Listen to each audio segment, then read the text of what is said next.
The prompt is this, the restrictions we have this year from the state to us, that we just don't have the same tools to use this year as last year. I may not be able to answer all your questions, but I'll try my best. Yes. Will this resolution have to be approved by Penny Schwinn? And would this in any way conflict with what she has just recently instated, with the restriction or allowing for certain classes or certain schools to shift? Yeah. To code? It's a very good question. One, it doesn't have to be approved by the commission because you guys are doing the elected and passing those resolutions. Although our board, I think, has been very good, at least in my 10 years here, to only pass resolutions when we thought it was absolutely necessary for a voice to be heard. And I don't know, I know some of you talk to our legislative delegation more than others, but I know this is not a shock to anyone that represents us. I've had these conversations with our delegation, with, but they know at least what my position would be recommended to you. So I don't think that's a concern. There's a little bit of confusion in talking about in reference to Commissioner Swim, a little bit of confusion that occurred a couple of weeks ago when there were a couple of press conferences on the same day. And I think this was picked up on Tennessee and others that covered all of those that day. The message seemed to change from 11 o'clock that morning to 3 o'clock that afternoon. So the 11 o'clock message was there's no option for the money. You can't do that. But by 3 o'clock, it hit, well, there's a pathway to do it if you apply for a waiver to the State Department of Education and it's approved. And then it can only be used for classrooms or particular schools. It couldn't be district-wide. So, looking at the waiver process for that, certainly it's a pathway, but I don't know that it necessarily would be the best pathway to utilize to get to the end task, if that makes sense. Yeah, a couple of questions. First question is, has the state approved any waivers yet? I know, I believe Overton County had requested a waiver and been denied. I think they've approved waivers and they've denied waivers. Now, the numbers, I don't know. I just heard rumor that some were approved and some were denied. And Mr. Davis, I don't know if we need any detail about that. Thank you. And the other question I've got is, I think we look at the reason we had to take the income benefits is because we don't have the option for the hybrid option that we had last year. And I think from the school system standpoint, and I know we've got our discussion of student data here in a couple of minutes, that one of the reasons we feel like our scores were above the state average in most cases was because we had in-person learning for most of the year, and we were strategic in how we used the hybrid option. I don't think any of us on the board and most of our parents think that hybrid is the optimal way to learn. But it's disappointing that we don't have that option right now.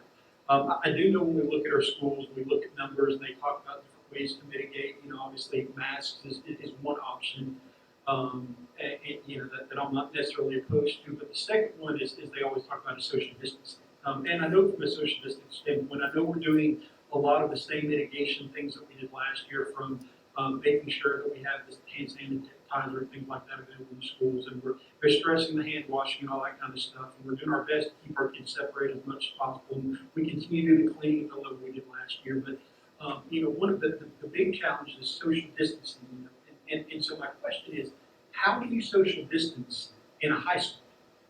Gallatin High School has 1,800 students. And it seems like there's no way to social distance. You'd have to start lunch from the second the bell rang in the morning to the end of the day. You still might not fit everyone there. So how do you social distance? And I think the answer, if I'm correct, is the only way to really try to social distance is to have hybrid flexibility, so you limit the number of people in the school at a time to try to spread that. Yes. I mean, if you go in any, if you go in any classroom, in Tennessee or anywhere, and you look at the interactions of students, which that was one of the big things last year that our students missed, was having interaction with other students and peers. Um, but if you look at how school functions and how children of all ages behave, social distancing is very tough, even for teenagers or old children. So I think it is very, very difficult. I think your summary is correct in the sense that without a reduced population, it makes it nothing's impossible, but it certainly makes it very, very difficult. Thank you.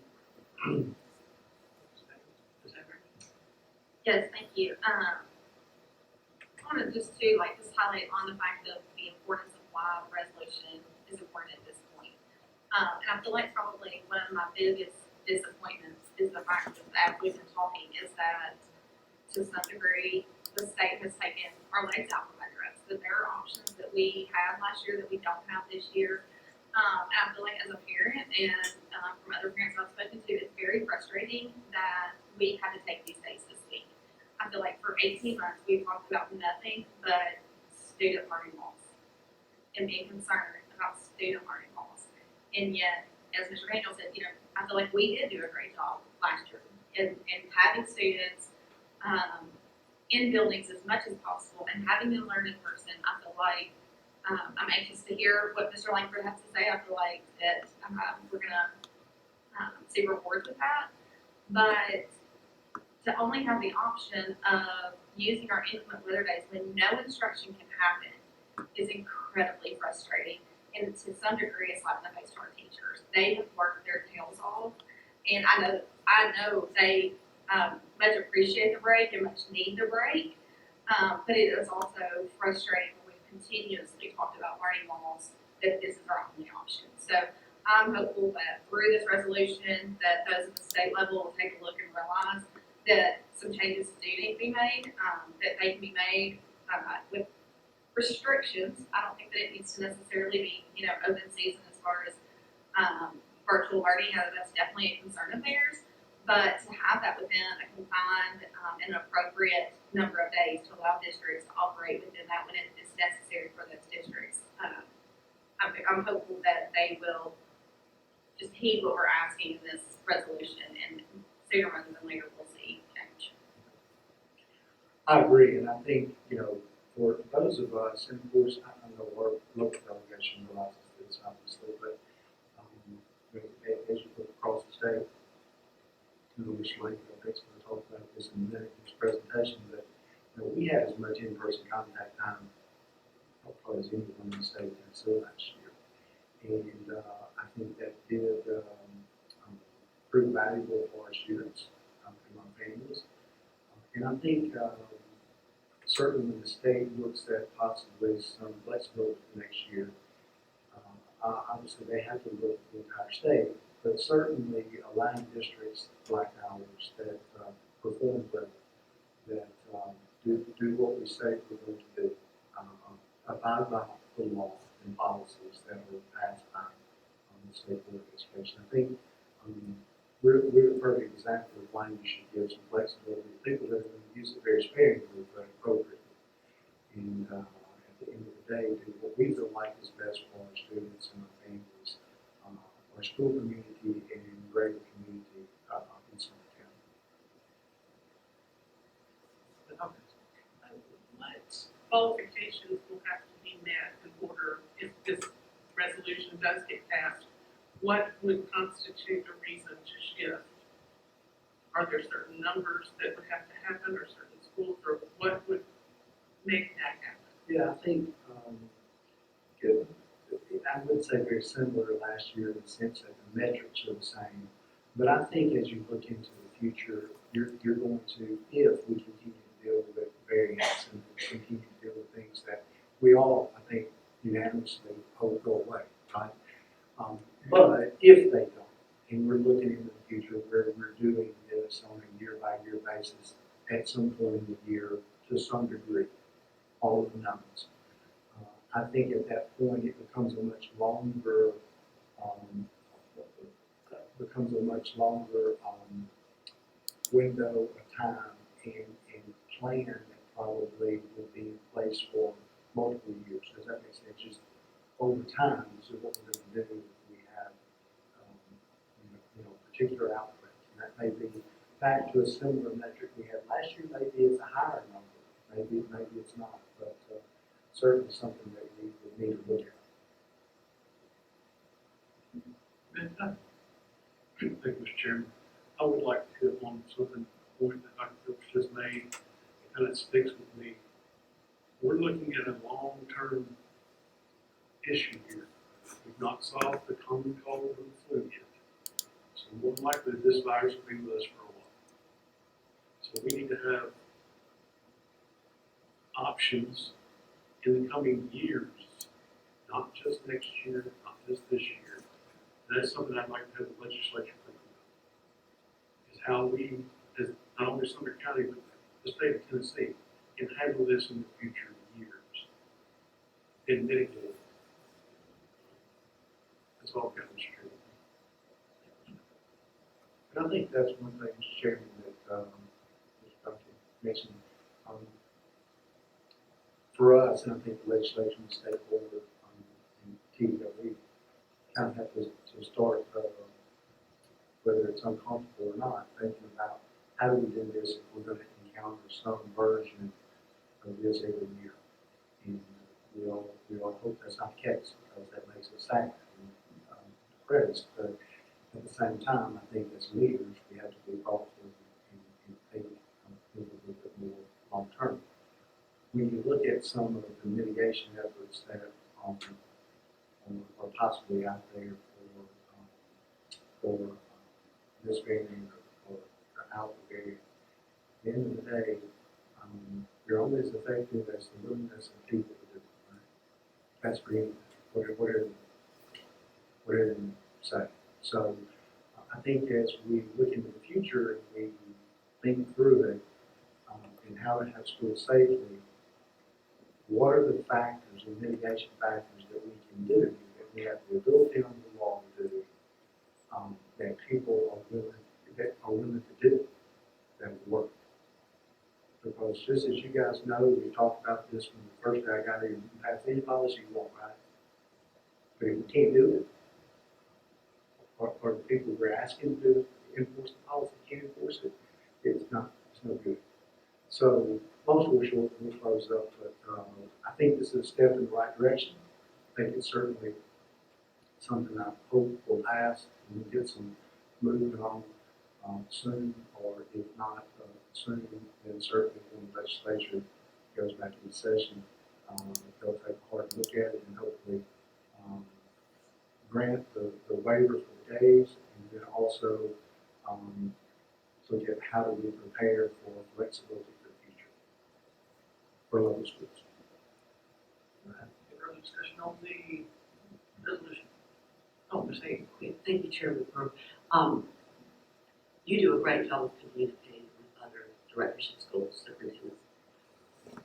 Is our state legislature going to be getting multiple resolutions from? I think I would be stunned that prior to January, there's not many similar versions of this, or maybe some longer, some include different things. But I feel pretty confident that they will have, the majority of the school districts, since they will pass something prior to January. Yeah, just kind of wrap up, what it sounds like in reading this waiver is, we're asking the state to provide some flexibility to make local decisions. They talk a lot about local government and the importance of local government. That they give us the ability to use inclement weather days and make those decisions in a local district. And, in reading this resolution, what it really reads like is, hey, we think this may be something that continues into the future, and we want to have the ability to manage it within our district based on what those factors are. Because our district may be facing factors that other districts aren't because of the size, the number of schools, the number of teachers we have.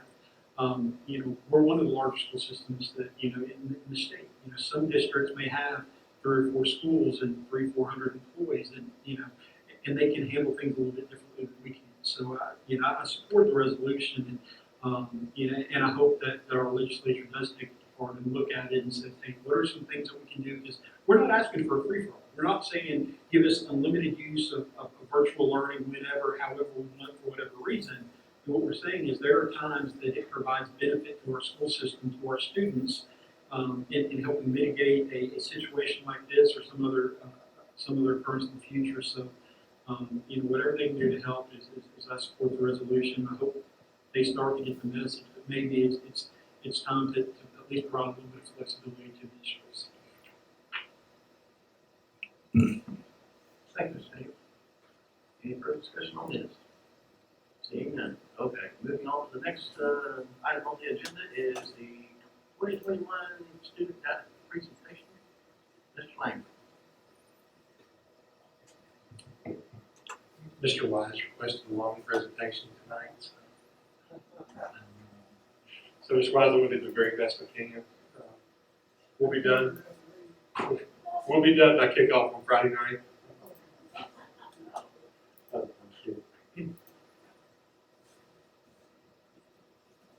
All right, so just as we begin, just wanted to start with a couple things. First, Dr. Phillips said, I think before when I was working with him under his leadership as a principal, and it definitely stuff come up here.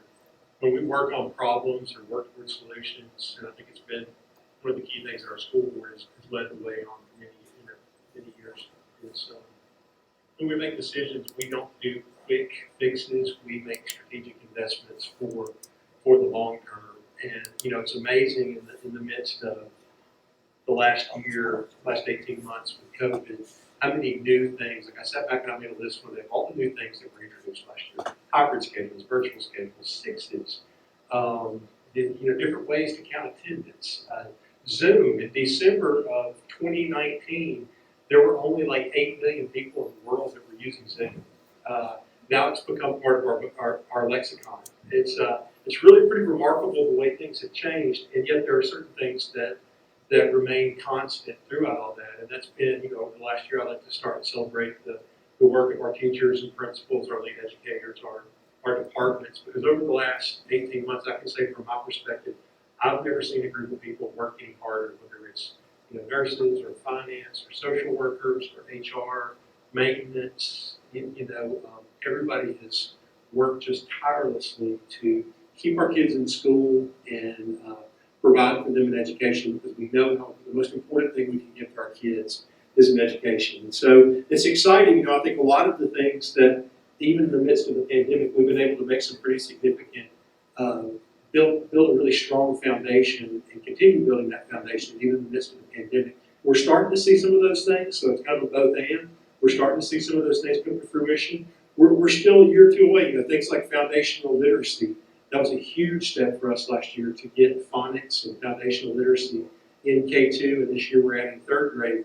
That's a huge thing. We've already seen, like our first round of benchmarking, our 3rd graders scored higher than they've ever scored, and that's showing that foundation. If you're around 3rd graders, my daughter's a 7th grade teacher, and she was talking about how her kids struggle to spell. Our 3rd graders now spell better than a lot of adults, because we tend to use Microsoft Word and red underline words that are misspelled. Foundational literacy is helping them learn how to spell. That's going to be something that's going to take a little bit longer for us to see the full fruition of, but it's exciting to see it in place and to see the kids growing and learning. So I wanted to take just a minute and run through give you kind of an overview of the data and from the past year, and just share some of the things that we're seeing. First off, I think Mr. Daniels mentioned this about us being in school. Elementary school, we were in school 92.2% face-to-face instruction last year. It's really pretty remarkable for elementary, and about 86.7% for middle school and high school. So that's pretty powerful that we were able to maintain that face-to-face instruction over the course of the year, and that's a direct testament to the work of so many people. People that don't get seen a lot, bus drivers and cafeteria workers and maintenance folks and custodians that work tirelessly to keep us in school. So that's a big celebration for us. K-8 celebrations, just to look a little bit at the data. Sumner County outperformed the state by more than 10% in 14 of 18 categories. That's 6 grades in English, 6 grades in math, 6 grades in science. So we outperformed the state by over 10% in 14 of 18 categories and by 6 to 10% in the other 4 categories. Sumner County outperformed the state by over 15% in each grade, 3rd through 8th grade math. And 8th grade math was 23.9% higher than the state average. Let me show you a little bit more of a detailed breakdown. You can see in ELA, our 3rd graders were 10.7% higher than the state. 4th and 5th grade, it rises to over 14 points, and then tapers off a little bit by 8th grade, we're at 6.6, but still significantly higher than the state average. Math, you can see we really had a fantastic year in math. That 8th grade math number is huge because middle school has been an area where we've kind of struggled over the years. Not just us, most school districts. Middle school is a tough age. If you have middle schoolers, you understand it's a tough age. But if you teach middle schoolers, you understand. I really enjoy my daughter coming home with stories of 7th graders. She loves every one of them, but it's amazing. You know, I remember being a middle school assistant principal and trying to explain to a parent how a middle school boy got in trouble. And it usually went to some variation of this. He was walking down the hall and there was something shiny, and he followed that. And then there was another shiny thing, and he followed that. And then he ended up, flooding the bathroom. But let me just say, don't waste a lot of time describing rationality. But I'm really proud of the work that our teachers did, the principals did this year in math. I mean, you can just see that 23.9% number above the state average in 8th grade math. And I want to say, like, our number of kids in the highest level was four times the number of the state. So really our teachers our 8th grade teachers across the district did an outstanding job. I had the opportunity, I did some walkthroughs at Westmoreland Middle School about 2 weeks ago.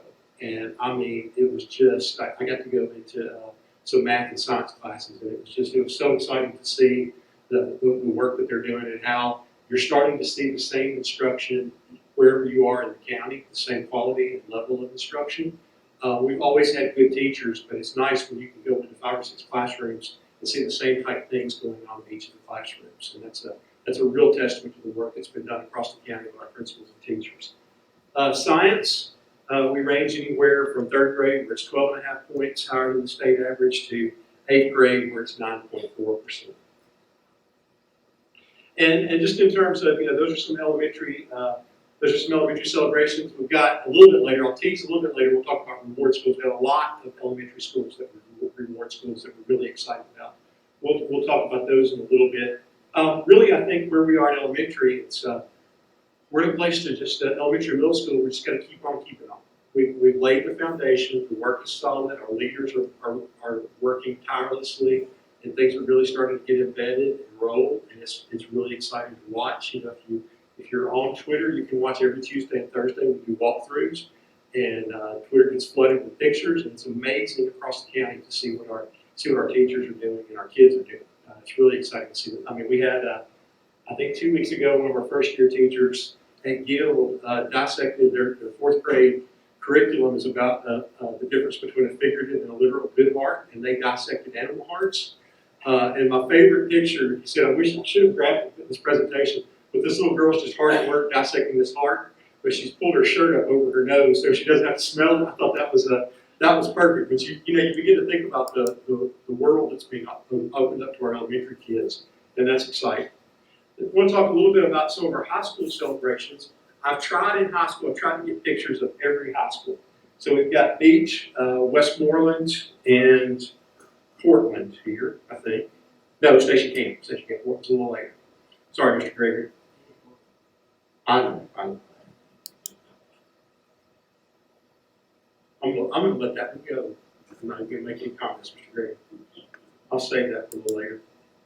Our graduation, 95.7%. It's the highest rate we've had, which is exciting. This graduation rate lags a year, so this is 2020 graduates.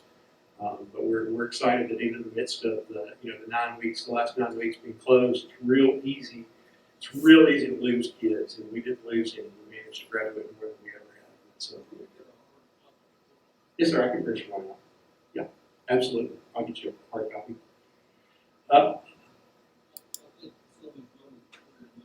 Yeah. absolutely. Mhm. Yes, sir. Yes, sir. It's coming in just a little bit. All right, y'all, we had an absolutely amazing year in AP. We had 194 total AP scholars, which is 40 more than we've ever had. Our high school, we're getting really close. I was hoping we would break 200 this year, but we'll get there eventually. It's really exciting the number of AP scholars we have. So that's 3 or higher on 4 or more AP tests. That's pretty remarkable. We had 41 in that 194. 41 were AP scholars with honors, which means that overall on all the tests they took, they had a 3.25 average, and then had a 3 or higher on 4 or more AP tests. And then we had 54 AP scholars with distinction, which is a 3.5 average on all AP tests taken, and a 3 or higher on 5 or more exams, which that's the highest.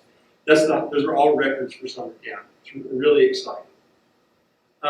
Continuing that line, AP Capstone is the newest AP set of courses. It's the one that I'm really most excited about for kids to be able to take as they head to college. So AP Capstone is a 2-course sequence of seminar and research. But basically, it works almost like it's based on sort of like loosely a high school version of a master's thesis.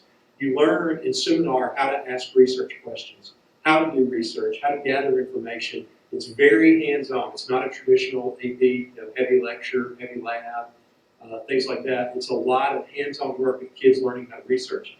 And then in AP research, they basically have a team. So if you're interested in science, you'll have a science teacher that you'll work with to work on whatever your research question is. It's not quite original research. High school kids aren't quite ready for that, but it's pretty close to original research. So these kids that complete that go into college light years ahead of their classmates, knowing how to write and study and prepare. I think what we'll see in a couple of years is these kids will go on and they'll find amazing opportunities in college because their professors are looking for people that are interested and able to do research and work alongside them. Typically that's a graduate student thing, but when you can have undergraduates that can do it, it's great opportunities for them. So we had our first 4 capstone diplomas this year at Hendersonville High School. Capstone diploma is a 3+ on, you have to score 3 or higher on seminar and research AP exams, and then a 3 or higher on 4 or more AP tests to get the capstone diploma. To get the certificates, you have to have a 3 or higher in both seminar and research. We also had 2 AP international diplomas. That is a 3 or higher on 5 exams, and a 3 or higher on 2 or more world languages. English can be 1, but then you also have to have a 3 or higher on, most of our kids are taking Spanish or French, but mostly Spanish. But if you think about that to leave high school, and if you can get a 3 or higher on the AP exam, you're pretty close to fluent. So imagining being able to go to college with that gift is really pretty impressive. So the AP Capstone, at the start of this year, there were 34 schools in Tennessee that offered the AP Capstone Diploma program.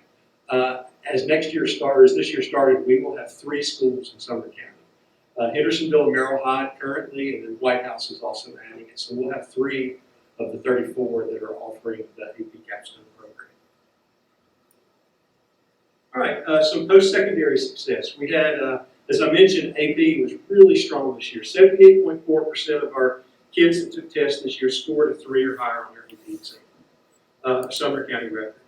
3.49 was our Sumner County average, also a record, the highest we've ever had. They earned 2,868 credit hours from AP Success. It's really, when you start paying college tuition, that number's really important. That's right, it really does. It really does. Can I ask a question? Just from an AP standpoint, I think we've had kind of a conversation around it before. I remember when I was in high school, like in order to take AP classes, like you had to test into AP in middle school in order to take AP classes when you got into high school. It's my understanding that the AP classes now are open to more students. So what are the qualifications a student has to have? Obviously, we've got a ton of students taking AP classes and the offerings are there, but just what are the requirements to get into? So we gave the most tests we've ever given. We gave 1,350 tests this year, which is the most we've ever given. I think we were at 1,100 last year. So we're giving more and more, and I think that's because our schools have bought into, when I taught AP Literature 2009, 2009 through 2011, it was kind of looked at, I had to fight a battle because it was kind of viewed as, of course you were going to take only if you were going to be an English major in college. I think now our schools look at it totally differently as a gateway to prepare for more rigorous offerings to prepare for college. And I think that's really expanded course offerings. I think, you know, I will say as a principal, I was too loose. Like if a kid wanted to take an AP class, I usually gave them the opportunity. Sometimes that wound up in me letting kids get in a position where they weren't going to be able to be successful. I think we kind of, you know, we've kind of, I think, gotten into a healthier place of mixing our dual enrollment honors, advanced honors, AP, so that we can create a continuum to get kids in the best place. But generally in AP classes, the kid really wants to take an AP class and they make the prereqs. I mean, obviously, like if you're going to take AP biology, you have to have already had a biology class because AP biology is the second biology class. So there are some prereqs like that that you just have to have or you're not prepared to do the coursework. But generally speaking, I think our numbers of tests show this, that our kids are finding entry. I honestly think the bigger piece is that it used to be that AP was primarily a junior or just a senior thing. Now we typically have kids attending AP classes freshman year, and it just opens them up to a lot more participation. So yeah, I don't think there's the emphasis on necessarily being dependent on whether you went in advanced classes in middle school or getting into high school. I think our high school doing a good job of pushing and promoting AP classes. Well, it seems like we're doing a fairly good job, not just of identifying the students and getting them in the right classes, but, you know, basically 8 out of 10 of every student that takes one of those classes getting a career hire. So I think that speaks to exactly what you're saying. It really, like, we've got an AP culture building among our teachers. They're starting to talk in the buildings. You know, kind of, for instance, like, my wife teaches AP Studio Art at White House, and she's reached out to the AP Studio Art teacher at Gallatin because it's hard. Like, there's not another AP Studio Art teacher at White House.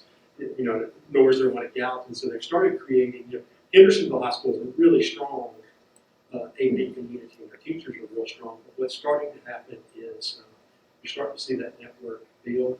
We're going to also have, as we talked about last year, we worked on a pilot.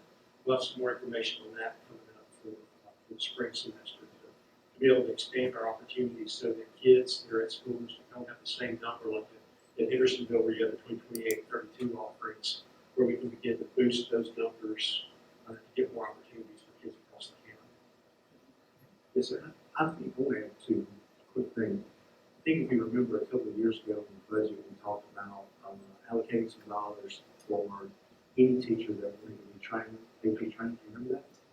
And we said this is kind of a continuation of this change in culture about AP and the students who are taking AP and having a broader range of offerings, but also the number of students that are enrolled in these courses. And we had tons of our teachers, and you know, in the past, that was looked at as, well, you not want to be signed up, or the district not going to allow you to do that if you're not teaching an AP course. But we changed to where we wanted as many certified to teach AP, whether they did or didn't. Just because we knew that would increase the number of resources we had to teach AP courses, even if there's just one.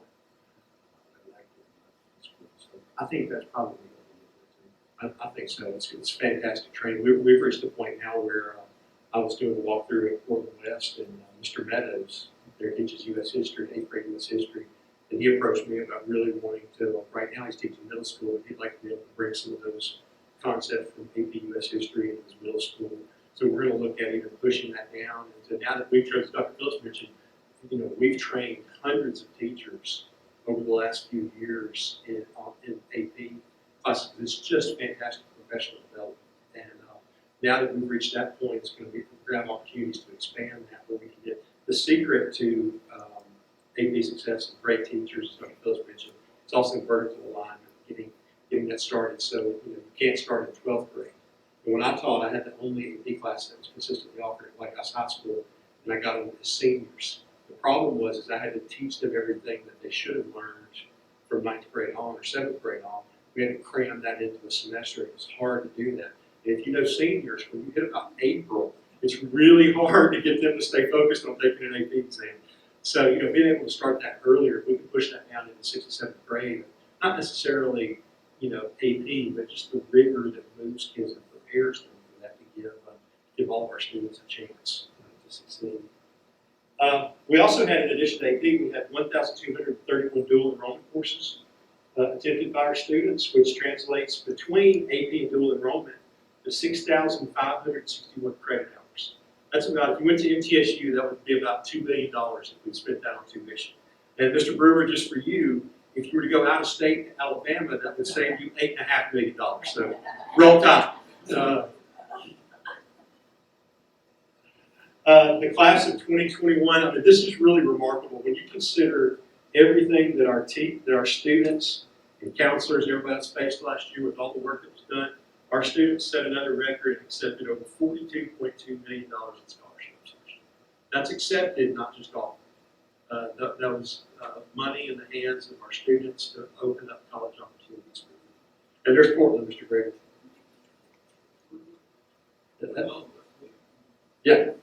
Yeah, that's amazing. More records for Sumner County. We had in CTE, Chase has done a tremendous job of moving CTE towards industry certification. You know, we've talked about how we have 25 pathways. You know, we're in the place now where we're creating new pathways. One of the ones that he worked with, I mean, it's really an amazing story. Chase worked with the auto teacher at White House, who was getting really close to retirement. And if you've ever been through finding an auto teacher is one of the most difficult teaching positions to find.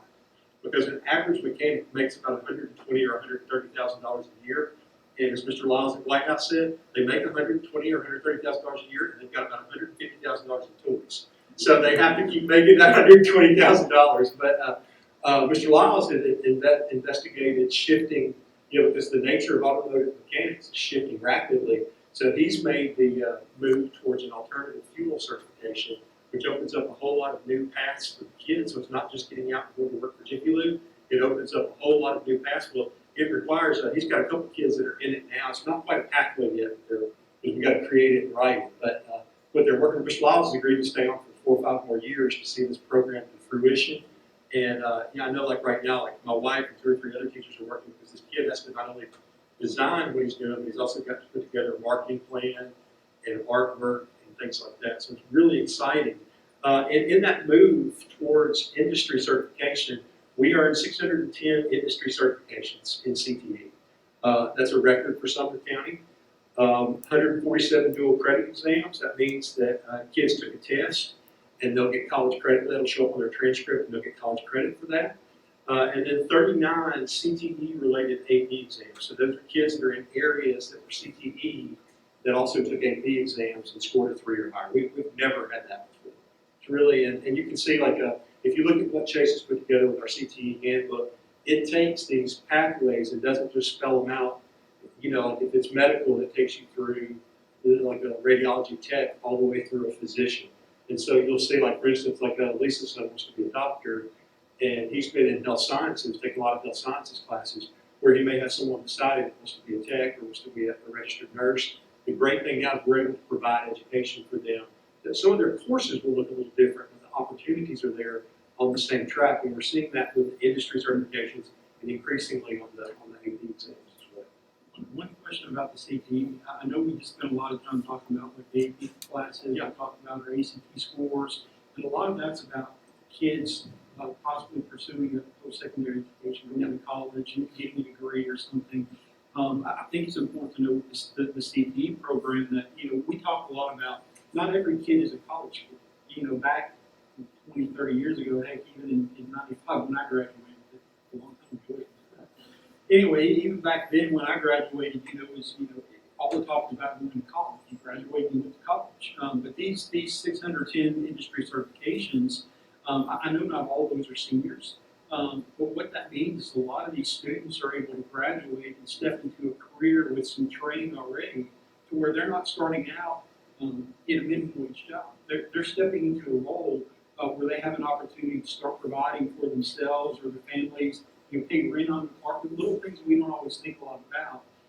But I think this is just as important to our county and our community and makes just as much of a difference as some of the AP classes and the ACT scores that we're seeing as well. So I think Chase is doing a phenomenal job, and I can see this area in our county continuing to grow as well. moving forward. Yeah, and I think it's a real interesting and exciting time to be in CTE because I think, I remember hearing the Chamber of Commerce president in Nashville saying about 8 or 9 years ago that the only thing that would stop the growth of the Middle Tennessee economy was our ability to continue to provide skilled labor.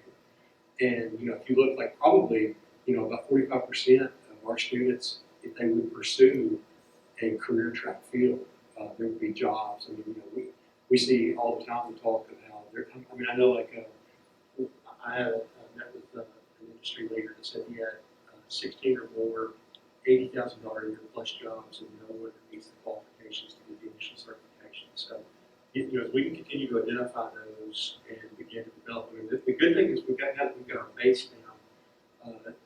Chase and our CTE team are really creative at beginning to craft new ones to meet the needs of our community, which is one of the areas of CTE that is really exciting now. It's not looking at things like 25 or 30 years ago, it's saying, what's the next 25 or 30 years ago? That's really exciting for our county. These industry certifications and the other areas definitely pathways show that. All right, not everything was great. Can I ask a quick question? Sure. Sorry. On the CTE and even on like the middle enrollment, we're talking about those. We're fortunate in our county to also offer middle college and middle technical college. Are those students included in these numbers, or is this strictly just our high schools? They would not, I don't think they would be included in the industry certifications because they're getting an actual associate's degree. And so theirs is, a little bit higher of the certification, so they would not be, they're able, like if you graduate. So these numbers are low. Right. If you go to Middle College Tech and graduate, I mean, if you're a welder and you graduate that program, you're probably walking out with $45,000 a year. Right. Almost immediately, with a line of people wanting to hire you. Right. So that's just another opportunity within our. So these are happening within our high school, Traditional high which is school. fantastic. But it's not all that's out. It's not all that we're doing. And so I just want to highlight this, that there's even more. Right. This is awesome. Mhm. I don't want to take away from that in any slide, but there's even more. Yeah, I mean, when you think we usually have around 72 kids in middle college at Ball State, Sumner County at Ball State, that are typically getting their, the ones that choose to are getting their associate's degree before they get their high school diploma. And then, of course, almost all of our kids that go through Middle College Tech are completing their initial licensure or an associate's degree, in a year of finishing up there. All right, so some areas of concern, areas for growth. There's no way, Ms. Andrews, you mentioned earlier about our talk of learning loss. We've tried to couch it in the fact that it's not that our kids lost it, they just didn't have the opportunity. And you can't recoup time. So ACT, getting our scores back to where they were, is honestly something that we're trying to work tooth and toenail to figure out. Because if you take like a kid that'll be a senior this year, they probably missed about 9 weeks of geometry and face-to-face instruction. That's hard. Those are hard gaps to fill. Our high school kids have felt the brunt of COVID probably harder than any other age group. And so we're going to work, some things are Band-Aids, other things are longer term, to try to do the very best we can to meet the needs of our students. One thing that hurts us is a lot of colleges have waived the ACT as a requirement for admissions. It's been a boom financially for colleges.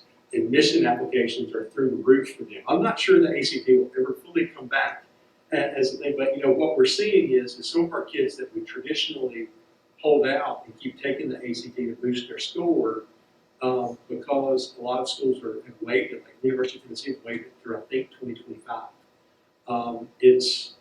It's not created the incentive structure that we typically have for kids to keep taking the ACT. Your ones on the top that are looking for scholarship dollars are going to continue to push to get the highest score possible. But there are a group of kids that we've really got to work and figure out how to motivate intrinsically to push to get the best score they can. What worries me about that is we have a group of kids that because they don't have to take the ACT to go to a school like Ball State, what they're not realizing is that if they're not over a certain score, they're going to fall into that remediation trap. So we've got to really, some of that is just communication from us to the kids to let them know what the expectations are when they go to the next level. But that's a real area that we're going to have to keep plugging on. It's not exactly a short-term fix. You've seen how great we did on everything. Our EOC achievement and growth scores are down this year in high school.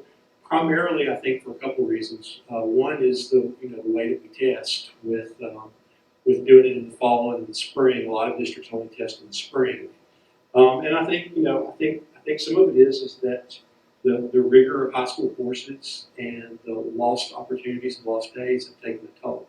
So what we have done is we have identified the areas, we're digging in now, trying to find 3 to 5 of the standards that we need to improve on, and we're going to really hammer that this semester for short term. At the same time, while we start looking at everything we can to long term address the needs of our high school students. I think if you look at high school in totality of all the different things that are going on, we had a really successful year. But in the midst of setting a new baseline for where we are with our achievement and growth scores, that definitely happened this year. So it's something that we've got to really kind of double down and work on. But the good thing is we've got great people and we've got great coaches, and we'll dig in and we'll figure it out and we'll keep plowing along. And Mr. Gregory teased this a little bit ago. I even managed to get Meryl Hyde in here back at school here at the end. I love this picture of this little girl. It's one of my favorite pictures from the Reward School celebrations. We had, in the midst of everything from last year, we had 13 reward schools, which is just exciting. What I love is look at the diversity of the schools that are there. Some schools that are almost always there, and some brand new ones, and it's all over the county.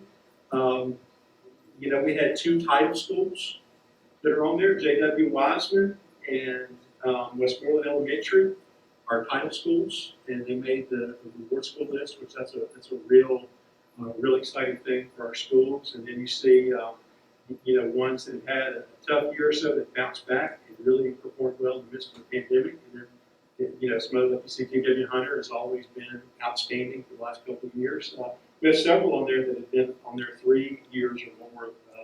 Lakeside Park, Station Camp Elementary, Nanny Berry, actually 3rd time in a row, and TW Hunter.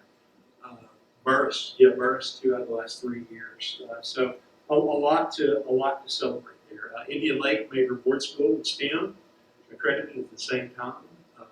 Union, I know Lance was really disappointed last year because we didn't get to test, because they felt like in 2020 they were going to make the jump, and I think they would have. And so they made it this year. So I'm really excited for Union, because no one has worked any harder than Lance and the Union teachers at getting back to reward school stats. So yeah, do y'all have any questions? I have one. Use this from May, reward scheme for a year, or do you have It's year by year. You have to perform each year. how many, that was what, 13 this year, but how many total have we had up since we started? Well, the last couple of years we had 14. They didn't do it in 2020 because we didn't test. The year before we had 14. Then I think it's been as few as 6. This is one of our higher number years. We had another. Over half of them.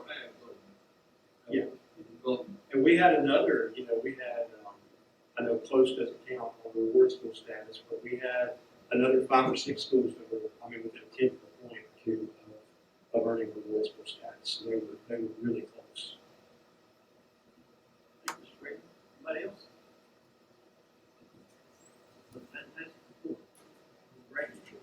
Thank you, Mr. Langford. Yes, sir. Thank you, appreciate that. Next item on the agenda is the Ag STEM Learning Center. Dr. Phillips. Okay.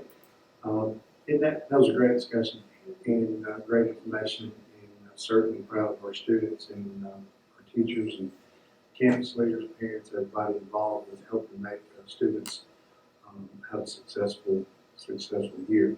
A lot of the things we talked about, whether we're talking about AP or whatever, in that last presentation, were part of decisions that we all made collectively together over the course of the last 10 years. And I know we talked sometimes about how those things start, and then we fund them, and then they become, they actually happen, come to fruition, and we see the success that comes from that over time. So that's a perfect segue for me to talk about what I'm going to talk about next, which is something that I think is just an unbelievable opportunity for the school system, for our students, for our school communities, in the greater community in Sumner County. And so I'm going to hand out some information and then have a discussion with you guys about that, and something that we would like to, hopefully, if we can get everything lined up, make happen. Commissioner DeWitt's here. I think all of you know Commissioner DeWitt, and she's a phenomenal commissioner, supporter of the school system, and she just does a tremendous job, and we're proud to have her as county commissioner, but also proud that she is pretty much leading the charge on this whole issue. So I said before the meeting, if there are any questions, I'm just default to her, because she knows more than I do about this entire subject, but certainly appreciate her being here tonight and all of her leadership at this point. I'm going to pass around this graphic, okay? And I'm going to let you guys get that in your hands before I really get too far into the conversation. I will tell you that this discussion revolves around the Comer Barn. And I think all of you probably know where I'm talking about. It's an iconic structure.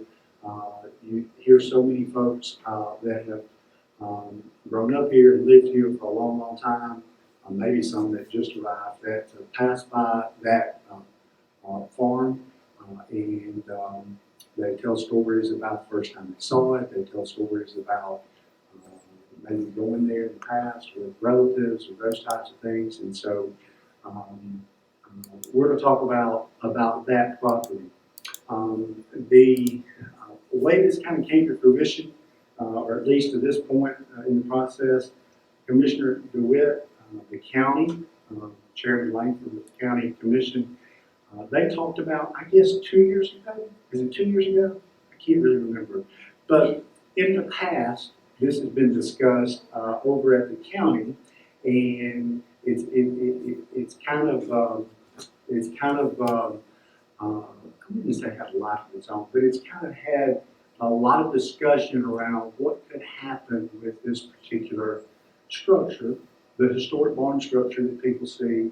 We also have the Comer Mansion that sits up there, kind of beside it, and that's where the tourism, Sumner County Tourism, is housed, and so they lease that to the county, and that's where the tourism, Barry and his group work out of there. But Rogers Group, who owns that parcel, that property, had worked with Commissioner DeWitt, I think, in the past to have possibly the barn, actual physical structure of the barn, given to the county, and maybe 3 feet on either side, or 5 feet on either side. Okay?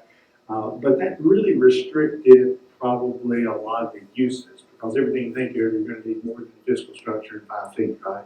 So I think that was always something that was kind of that plus the use. What were we really going to do with this facility? So Commissioner DeWitt went through some charrette processes with a lot of community leaders, and so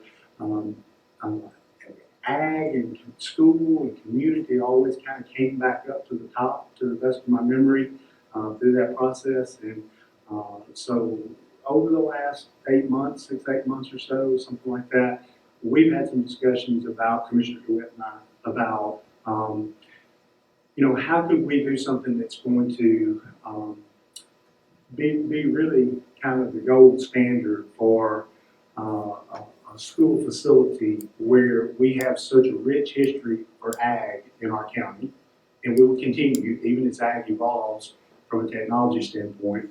And then we've invested so heavily with STEM, and we had 6 of the first 23 or 4 STEM schools, certified STEM schools in the state of Tennessee. And of course, we continue to march forward. Just talked about Indian Lake, didn't it? Portland East was first middle school. Portland West probably get it this year. So we continue to move forward, planting the seed that ag and STEM are going to be here long term. So with that in mind, we talked a little bit about how can we make all of that happen. Of course, we still had the issue about the 5 feet, and of course, that was a concern for us. Commissioner DeWitt, I know I did as well, approached the leadership at Rogers Group, and we said, hey, we have this great idea, but 5 feet will not work because we need more space than that. And you know, to really not our surprise, but I would certainly say we were very pleased that they said, hey, if this is the path that you guys will go, and we can get everything cleared up, lined up, we would be willing to donate all 42 acres of this beautiful green space. The barn, the land around it, no longer 5 feet, the entire 42-acre tract. That gives us access all the way back to where the railroad comes across there on 31, all the way around where the mansion is. And you can kind of look on this map and see a little bit of that. But you see where the railroad, the CSX railroad is, and then you see National Pike, and you kind of look. 3 is, I think, 4 is maybe the house, and 1, is that right? Yeah, 4 is the house. One is the structure that you see when you go down 31 now, the barn. But long story short, it said, hey, we'll donate the entire 42 acres to the school system if you guys can find a way to make this type of thing happen. Because it's good for us, it's good for the community, it's good for the schools. And certainly, I think we were all in agreement that it would be great for everyone if we could just figure out a way to make it happen. Moving forward, kind of how this would work, you know, I think I've already mentioned, obviously the value of that property is, you know, astronomical right there in the location. From, you know, a unique perspective, I don't think there would be anything that would rival this as far as anywhere that I know of, especially in Middle Tennessee.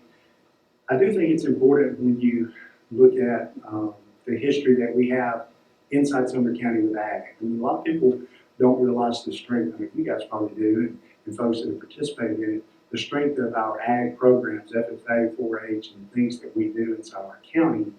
You know, Hendersonville High School has the largest ag program in the state of Tennessee, which is sometimes shocks folks when they hear that. I think it builds on our success of STEM and where we're headed and to continue that path. I think it preserves a historic structure, which is important. And I know that's something that's important to the county and Commissioner DeWitt. I think it protects green space, which is a big deal. And I think it allows us to not only protect it, but to make sure it's used to enhance the learning and experience of young people when they go out there to do STEM or field day, ag field day, those types of things.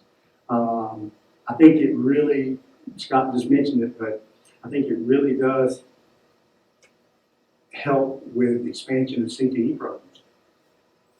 I can, you know, think of a number of ways that probably Chase and all of our talented CTE folks would think of new things to do that we're not even doing at this point with some space and that type of facility. And I think it also leaves us opportunity because we have the structure in place for community use. There's a lot of green space there. And we already have a structure to our facility use structure, which we have a lot of community functions that happen on our school properties anyway. And so it gives us a little bit of structure that we already have in place to make sure that we can use it for the good of the community long term. Now, with all that being said, I think I don't know if I missed anything. Have you seen anything? Pretty close? Okay, good. Jump in there if I missed something. I wanted to take you kind of through this because this is more like a 30,000 foot view, literally, of what we're kind of looking at and how this might happen. One, if you look down at one, why is 1 important? red light. This is good timing for us. That's the red light that will be built when the goat farm develops just south of there, across 31.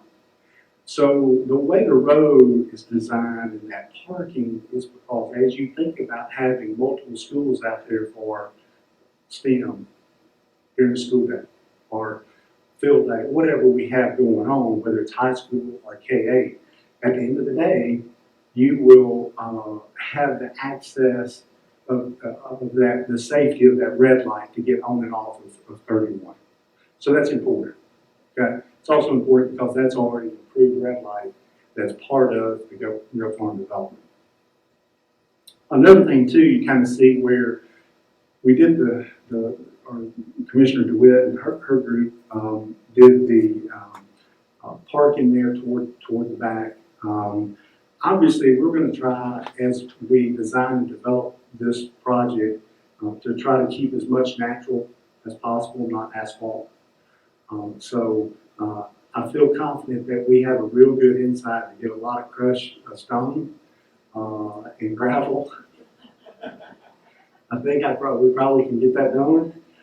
So I'm envisioning this more not asphalt, but more just more of a natural surface, like you would see on the farm. So it keeps dust down and everything else. So hopefully that'll work. You see number 4 as actually the Comer Mansion.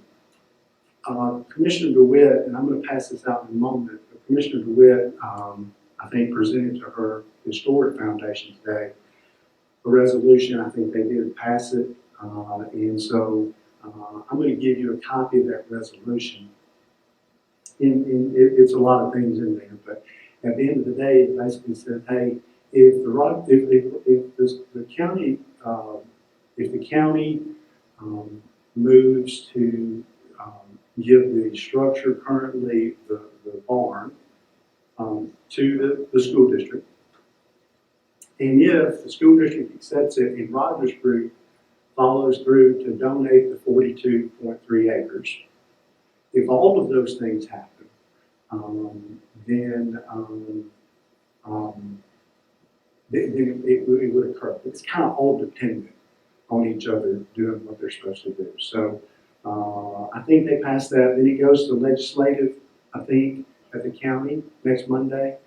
Then it would come to us on the 21st. And of course, all of those votes, if they are in favor of the project, then it would still be dependent on the transaction of the property to the school district. I mentioned that because number 4 in the resolution, the county currently uses that as a tourism office. I mentioned that.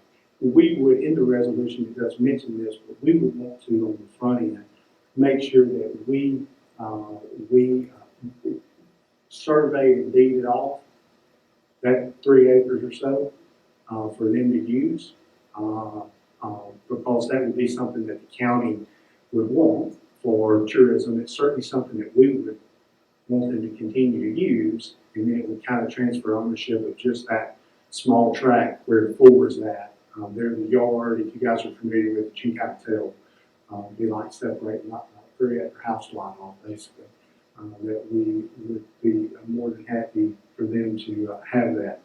If you look, 1 obviously is the main structure that's there now. That's kind of iconic. My idea of how these spaces work, obviously that one is beautiful. You go inside it, of course, right now it doesn't look as beautiful as it will look. But there's some very valuable chestnut wood that you can't buy, you cannot replace, can't buy. That's there from the time period. There's some unique features to it. There's some things that we would change because we just have to change it, not how it looks. But inside, maybe we wouldn't save all of the horse stalls. We would save some for storage. So they would look like a horse stall when you open them up. We would have shelving and things in there that we would need for when we had students there. We may also partition off so the main hallway as you go from front to back may be open, but then the sides have the ability to be closed off so you can have different classes or things happening and not interfere with each other. Does that make sense? So, but the actual physical structure would look very, very similar to the way it does now. Of course, Commissioner DeWitt and her group through the county had quite a bit of research and study done actually on the structure. And there's a good bit of work that has to be done. You know, it's a rock structure from the 30s, right? Early 30s. So the roof obviously is in bad shape. Some of the stone structure, it has a dirt floor. So all of those things are things that are going to have to be addressed to be able to save the structure and make it functional for us. If you look at 5, y'all look at 5.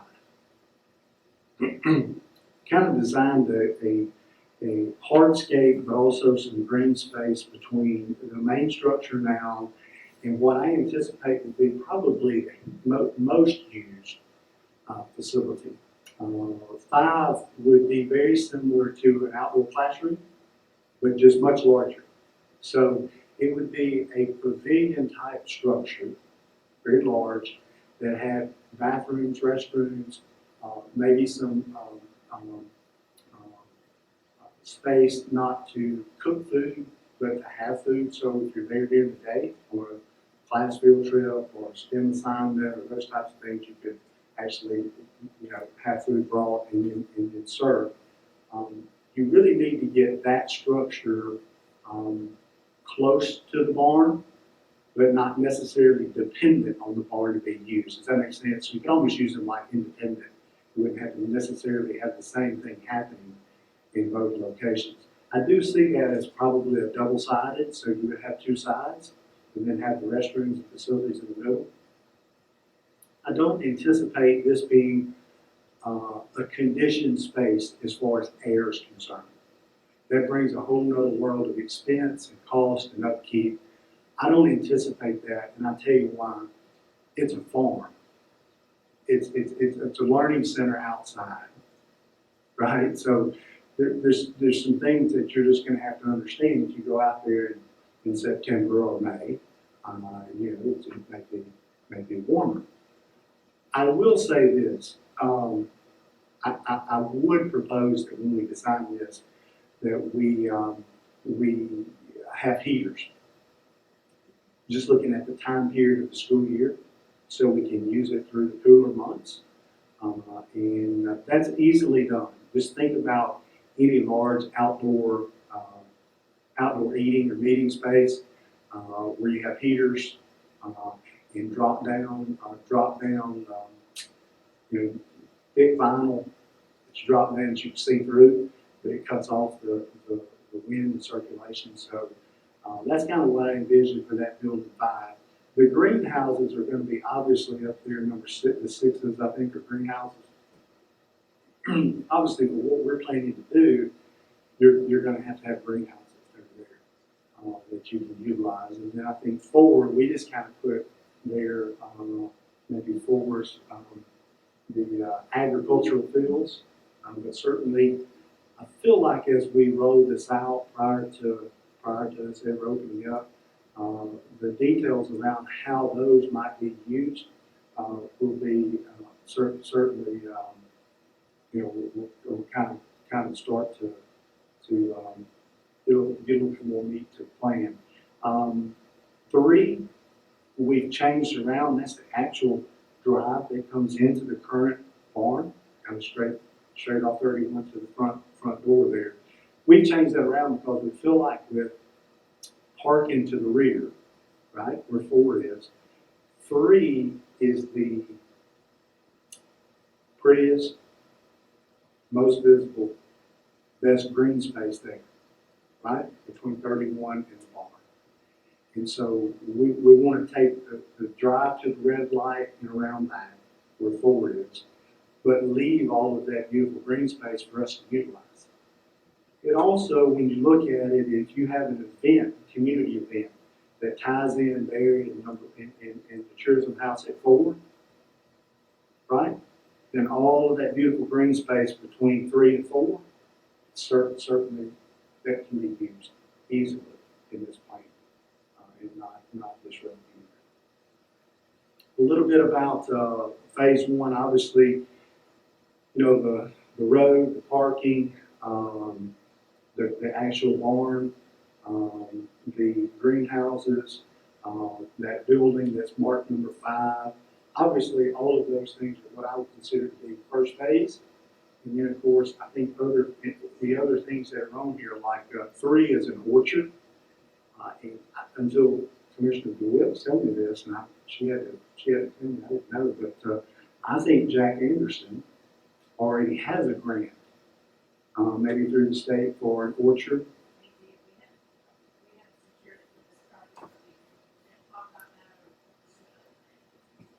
So, I mean, I think those are the kind of things that once you get this project, if we get it lined up and done, all of those types of things are going to be available to us to do. And I think it would be really, really neat. I know she probably had this asked earlier today, I'm not sure, but I know you guys sitting right here, you're probably like, hey, it sounds great. I can just see it. 3 or 4 years from now, it's going to be awesome. 1, what's the process? 2, how much is it going to cost? 3, how are we going to pay for it? Because if I were you, that's what I'd be asking too. So the process, I mentioned a little earlier, we go to legislative on the 13th, and then to the full commission on the 20th, and then to us on the 21st. Okay? If everyone in that line approves it, then it would be just contingent on Rogers Group doing the transfer of property, which may take a little time. But all of our votes would be contingent on that happening. Meaning if it didn't happen, it's not going to move anyway. So that's kind of the timeline early on. Project cost, hard to say because we don't have the building 5 drawn. So, you know, we don't know really the square footage that we would need. We'll look at how many kiddos we think would be there at one time on each side. How does that look as far as having a school or a grade band, 3, 4, 5? We'll have to look at that and see. Renovating the structure that's there, the space of the common barn, and how much does that cost?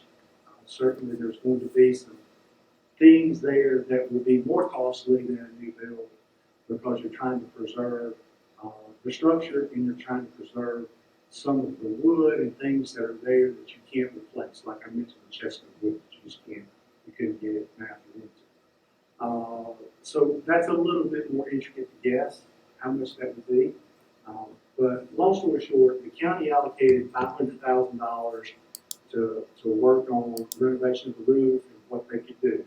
The resolution calls for the county to forward those dollars to us if all of this occurs.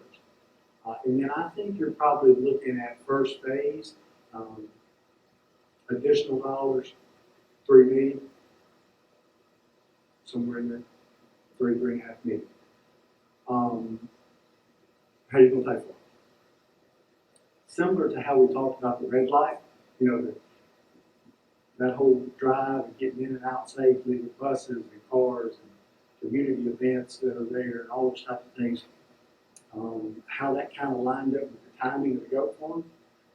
Funding is in a little bit of a similar way in the sense that with ESSER funds, we're able, and this is not any different with ESSER than it is any federal grant, federal funds, with the exception of IDEA.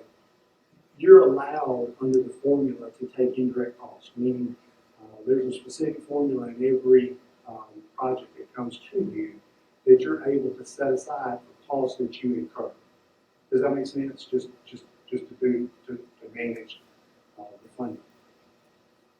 So for us, out of ESSER 1, 2, and 3, that allowable indirect cost to the school district is a little over $4 million. Now, when you think about that and you go, well, hold on, I want to make sure that if we do this, I'm not taking away from anything we've already said we're going to do, right? But we're not. Because the plan we submitted, we told you guys about summer scholars, after school, all the technology we purchased, right? All of those things that we've done, teacher and student. None of that will be impacted based on this. Does that make sense? Because those dollars we appropriated didn't include the indirect costs. See what I'm saying? We had already restricted that money. So, long story short, the funding, luckily for us, and it's kind of one of those things, it's like a unique opportunity, like getting the 42 acres, deeded to us. The red light, it's gonna be going up anyway. You know, the funding that came through, that we're able to use some of that indirect to make this happen, I think it's just a real unique opportunity and timing that won't come back, probably won't come back around. Again, certainly something that, hopefully you guys will support, and we can, everybody else will support it. If that's the case, then it may happen. Probably talk too long. I'll let you ask questions. And I may not have an answer, I'll be honest with you guys, because there's just so many unknowns that are still out there. But we're far enough along that we think it's time to collectively make some moves and some decisions. County, us, Rogers Group, everybody involved to hopefully kind of get the ball moving.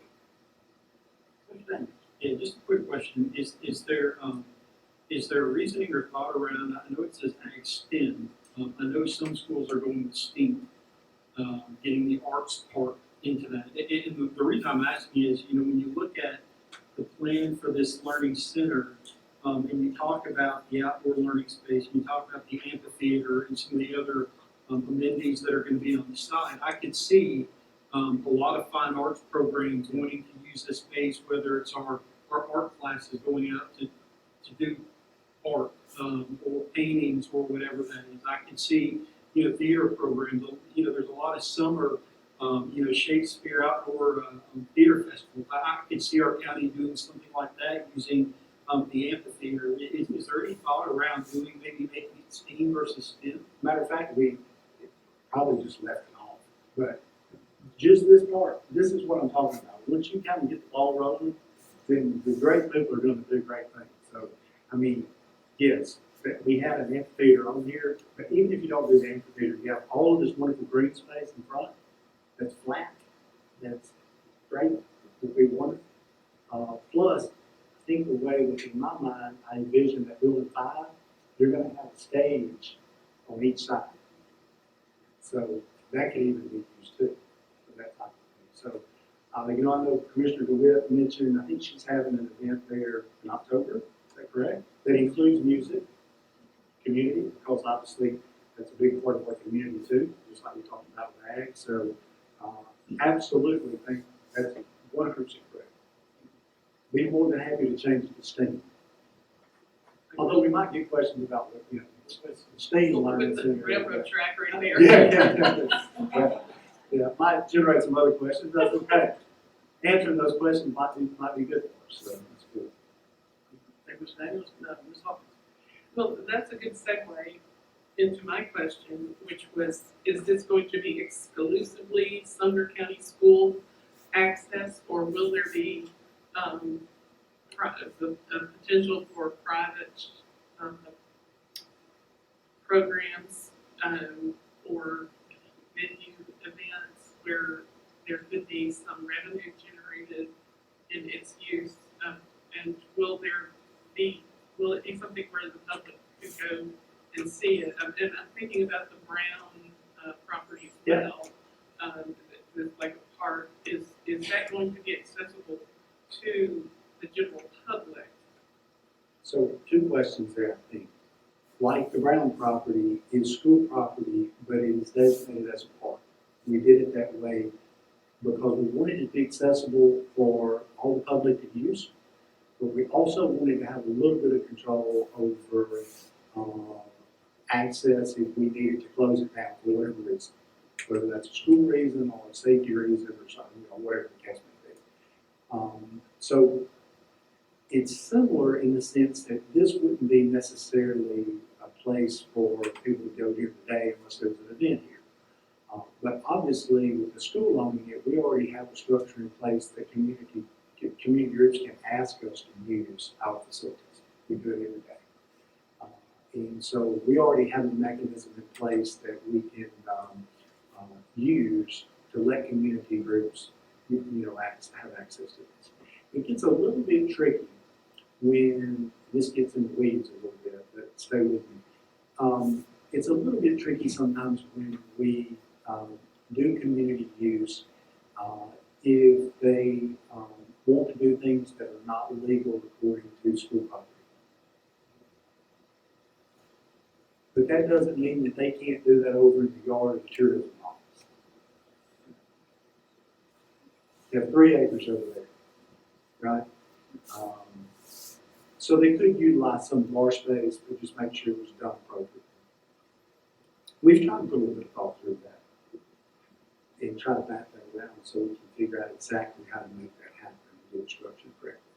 But yes, we absolutely intend for there to be community use and feel like there will be a ton of things. So a couple of questions. One is, this is obviously gonna be a very large property, and there's gonna be a lot to oversee and manage and so forth. At our schools and so forth, we have principals. Are we gonna have like a designated person that will be there kind of? Yeah, so inside the barns, it's a good question. I feel like once this project gets to completion, we're actually opening and using it, that we will have, we in the school district will have someone that's hired that obviously is gonna go about STEAM and ag. But they will also be tasked with scheduling and managing this property. That's what I envision. And then, As a recurring expense that the school district that takes on. Right. With that. another question is just looking at, and knowing a little bit about the property and so forth, that obviously right there behind those blue 5, 6, 7s, if I'm not mistaken, is where Rogers Group is still currently having their rock quarry. How is, and I'm sure that there's been a lot, especially with looking at, doing the barn, restoring the barn and so forth, and just how that blasting takes place. I'm sure there's been a lot of, research and so forth into that. So how, with that, how is that gonna affect, are we gonna do structures in a specific way so that the blasting doesn't affect them? So, sure. Just to clarify, make sure we're looking, we see 8 there out here. Is that behind that, we see the berm, that rock, that berm? And a lot of people see all of that rock, they assume that means the quarry is now about to, heat up the property. That is in fact a permanent berm for the Olympic, there's some of those commissions, and then there's just more of a barrier between the roadway and the open pit. And we have pre-planned adaptation to that, so that it ends up being back on the property. With their rights, so the mineral rights that they have to operate the quarry, what their intent would be with giving this acreage is that they could still retain underground mineral rights, so that they can access the rock that they, that they're there to get to. From an engineering standpoint, there's no problem with having structures on the surface that community and then still accessing underground. So I don't know if that answers your question, and I don't have all the details. No. I have an engineering degree in my background, I can't tell you exactly. Another thing too, I think if I saw maybe one conversation before, some of the existing home barn structure like stone. So when you go in and renovate those spaces, there could be some things that engineers do that are designed specifically for any type of residual impact of the rights. It's got the tourism house sitting out there, obviously. For us, when you look at building 5 greenhouses, the things we're adding to the property are gonna have very low impact. Right, because we're not gonna have brick walls and those types of things on the structures we're building. So that will help a little bit with reducing any type of risk that you might not be thinking about with a glass or black and that kind of thing. And with the proximity of where this is located and so forth, and we also just went through recently and reassessed insurance bonds with our properties, is there any gonna have to be a specific, special, type of insuring of that property, or any concerns with that as far as, physical accident does to structural damage? No, I don't think so, because if that were the case, that all the homes that are very close, would have similar default. So I'm not, yeah, I'm not anticipating that any of that would be a concern. And certainly for us, I mean, if you're going out there doing a brick and block structure that, you know, like a enclosed space, I think you might be having a different discussion with engineers versus, in my mind, what I think I will be. And then, of course, there may be some things with the existing common bar that the engineers would do with that, to preserve the rock and stone portion of the building, that may require some additional things that you would want to do. I don't think it would be bad. Useful to keep in mind, that structure's been there for 80 or 90 years, Yeah. and, I mean, that's happened to be standing on that patio of the barn one day when they blasted, and though it sounded, and, you know, a little bit startling, there was nothing that had any impact on that structure, and that's true also, like you were saying, tourism operates right on that same trajectory, Rogers Group corporate offices on that same trajectory, and ultimately, you know, they do have an open pit where the impact and the sound and the feel is a little bit more startling, but ultimately within the next couple of years, they'll be underground for all of their mining, and that will change dramatically the impact and the sensation. So. What'd you hear? Sorry. Somebody else's like, oh, question. Timeline. When are we looking at, obviously, if everything, you know, I know it's gotta go through the processes, like you said, approvals and so forth, but if everything was to fall into place, as hopeful, you know, expected, when would we be looking at opening and having our first, students on this property? I couldn't tell you. This is one of those things that if it all comes together and it happens, it will happen by the end of this calendar year, maybe. And if that's the case, then we'll start talking to engineers and doing what we typically do. And then, as fast as we could move the project along. But I really couldn't tell you right now. So, and I think the structures and the things that I have in my mind, with the exception of the renovation of the common one, are not necessarily long-range projects, you know what I mean? It's not that, because you don't have conditions phase, and I mean, it doesn't take as long to do. But then the main part of having the common bar restored, I don't know how to answer that question. That'll be something that the engineers and architects like to help us. But certainly, if it all happens as quickly as we can. I think 25, but you have to keep in mind too, that with indirect costs, we have to have those dollars, this project won't have the impact of our expending those dollars because they'll already be pulled at the general fund.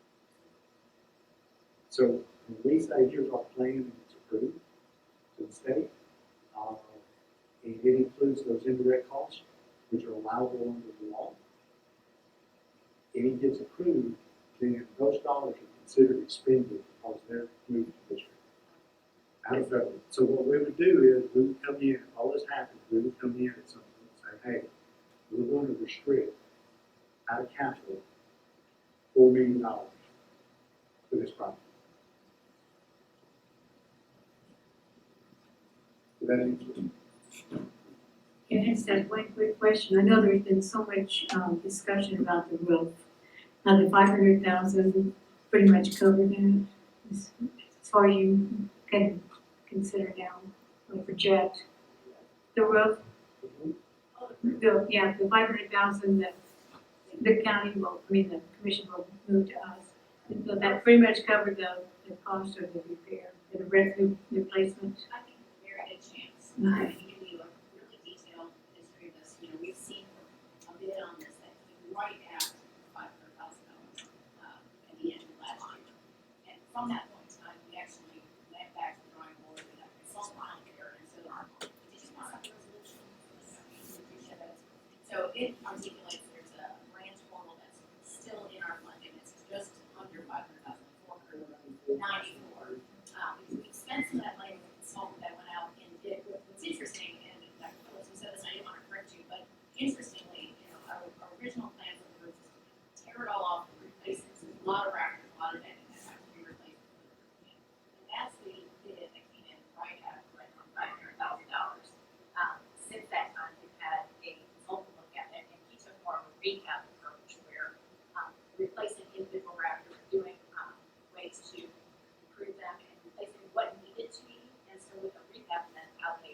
they built a cost analysis and an approach that I think that like it under that.